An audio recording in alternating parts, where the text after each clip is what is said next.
Well, the future outlook is they have a better shot at salvation than people who are unsympathetic to teleology. Okay, you can look at it two ways, physically and metaphysically. They also have a better chance physically because once that, you understand the nature of reality, you understand the nature of yourself and other people, you can figure out how to solve your problems in a better way. Okay, so they have a better shot physically and metaphysically if they stay in line with teleology. And there are people out there who are very concrete, and they're going to say, well, show me the mechanics of that. Exactly how's that supposed to work? Telic recursion is not mechanical. To a certain extent, we participate in the self-formation of reality. Okay?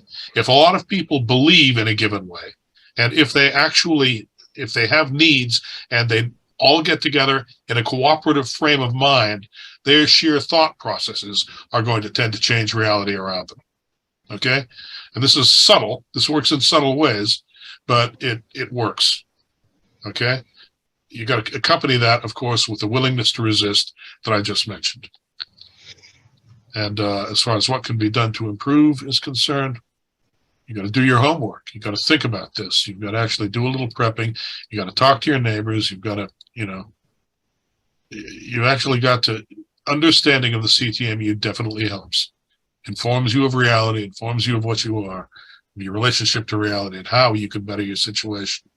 Aside from that, it's not entirely up to me. Of course, people have to desire improvement on their own. It's going to come from them personally, and they have to be willing to pay the price. I can't pay the price for them.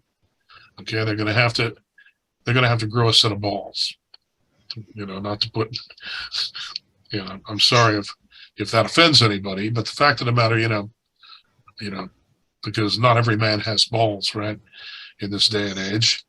Feminists will tell you, but the fact of the matter is people have to have some testicular fortitude, or they're going to be easy meat for the forces of evil. Okay? I can't infuse them with the desire to survive and thrive if they really don't care. If they don't care, then hell. If they're not going to care about themselves, then there's no reason that you or I should care about them either. Okay? There's no reason that God should care about them if they don't care about themselves. Okay? He's given us this wonderful reality. Evil is constantly popping out. We have to defend it from evil. As soon as we're unwilling to defend it from evil because it just doesn't make any difference and it doesn't matter anymore, what is God supposed to think about that? Well, what he thinks is, wait a minute, I gave you someplace to exist. You're not even willing to protect it. You're not willing to do anything to make it habitable for yourself. Why should I give you someplace else? You're only going to fuck that up too. Pardon my language. Aside from that, all we can do is hope. And like I say, hoping telic recursion can actually make a difference in its own right. Prayer works, but not the kind of prayer that fake Christians do, right? Praying for a Cadillac. You know what kind of prayer I'm talking about.